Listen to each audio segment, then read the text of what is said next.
د پاکستان او افغانستان ترمنځ جګړه نوي پړاو ته داخله شوه.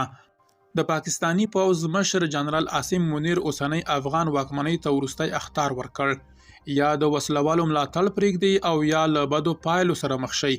عاصم منیر اوسنی افغان واکمن د هند په لارښوونه په تاوتریخوالي تورن کړل، خو اوسنیو افغان واکمنو یې په ځواب کې څه وویل؟ آیا پاکستان یو ځل بیا پر افغان خاوره د برید پلان لري؟ په دې ویډیو کې د عاصم منیر د توندو څرګندونو او د ډیورنډ پر سر د نوي جنجال جزئیات وګورئ. تر پای را سره پاتې شئ. درنو لیدونکو، ستړي مه شئ. د پاکستان او افغانستان ترمنځ اړیکې تر بل هر وخت ډېرې ترینګلې شوي دي. د پاکستان لوی درستیز جنرال عاصم منیر یو ځل بیا پر افغان واکمنۍ سخت برید کړی او تور یې پورې کړی چې اسلام آباد له کابله یوازې یوه غوښتنه لري: د وسلوالو ملاتړ بند کړي او د هغوی په تنزیل له منځه یوسئ. عاصم منیر په راولپنډۍ کې د پوځ مرکزي قومندانۍ ته د وینا پر مهال اوسني افغان واکمن د تاوتریخوالي په ملاتړ تورن کړل. هغه له نوم اخیستو پرته وویل چې افغانستان باید د فتنة الخوارج او فتنة الهند ملاتړ پای ته ورسوي.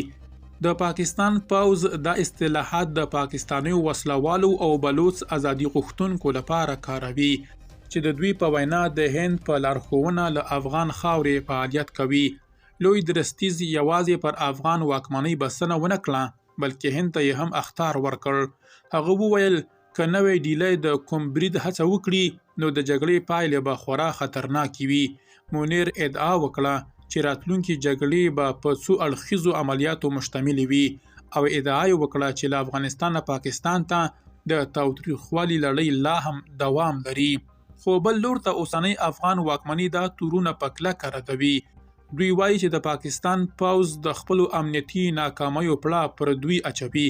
د پوځ منتقدان هم وایي چې پاکستان له 2002 کال راهیسې په قبایلي سیمو کې عملیات کوي، خو لا هم ناامني نه ده ختمه شوې، ځکه چې پوځ لا هم د ښو او بدو وسلوالو سیاست پالي. دا ترینګلتیا په داسې حال کې ده چې له تېرې فروری راهیسې دواړو لورو پر ډیورنډ کرښه نښتې کړي دي. د پاکستان الوتکو د کابل په ګډون ځینې ښارونه ویشتلي او افغان واکمنۍ په ځواب کې د پاکستان پوځي هدفونه په ډرون الوتکو موخه ګرځولي دي. تاسو څه فکر کوئ؟ آیا د پاکستان لوی درستیز رښتیا وایي چې اوسني افغان واکمن د هند په لارښوونه کار کوي؟ که دا د اسلام آباد خپله ناکامي ده، آیا دا لفظي جګړه به یو ځل بیا په پوځي نښتو بدله شي؟